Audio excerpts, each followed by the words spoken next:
By 2016, 20 million people were using Mint.com to manage their money. Years before that scale, Intuit acquired the company for $170 million, marking one of the most successful exits in the early fintech era. But before the acquisition, Mint was a pre-launch startup with no users. They relied on a handful of slides to convince skeptical venture capitalists that their vision was worth millions in seed capital. Venture capitalists evaluate dozens of pitches every week. The most frequent mistake early founders make is treating their deck as a list of features or a resume dump, assuming the investor will do the hard work of finding the value. When a slide is vague, it forces the investor to connect the dots themselves. In a high-stakes meeting, that cognitive friction is often disqualifying.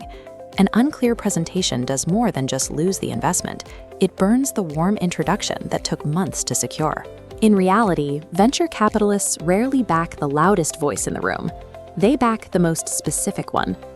Mint's 2007 Series A deck is a frequently studied example of how this specific level of detail can build investor confidence.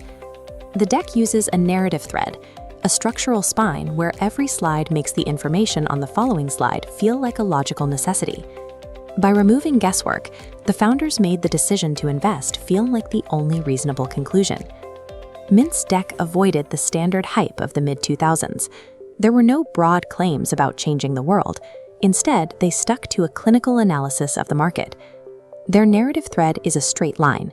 Establishing finance software is too complex leads to their solution, automated tracking. The logic moves to scale, connecting 31 million prospective users to a business model based on referral fees. Each slide proves the next is possible. This cause and effect structure answered the investors' internal questions before they could be voiced, removing the typical friction found in a seed stage pitch. Most founders treat the team slide as a bio page. They list degrees and past job titles without explaining how those specific experiences reduce the risk of the business failing. Mint's strategy was different. They included Intuit co-founder Scott Cook as an advisor, a move that addressed three major risks at once. First, it addressed regulatory risk. Financial services are heavily guarded, but having the man who built TurboTax in your corner suggests you have the expertise to navigate the red tape. Second, it addressed distribution. Cook had already established a dominant footprint in the industry with Quicken. His involvement meant Mint had a direct line to the exact customers they needed. Finally, it identified the exit. With the founder of Intuit acting as an advisor, Intuit became the most likely buyer for the company.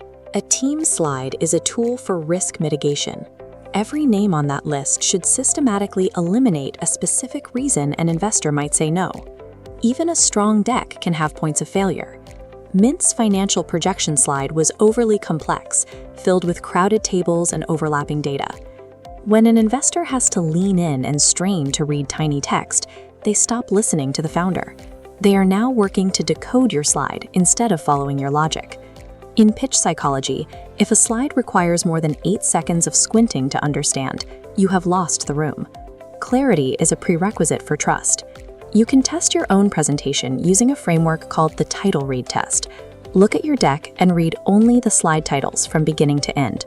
If those titles don't tell a complete story on their own, your narrative thread is broken. Implementing this level of clinical design is difficult, but it is the difference between a project that gets funded and one that gets ignored. To help with this process, we've released the VC Instruction Guide Kit. It includes a 16-slide VC-ready pitch deck template in Canva with 2 distinct professional themes.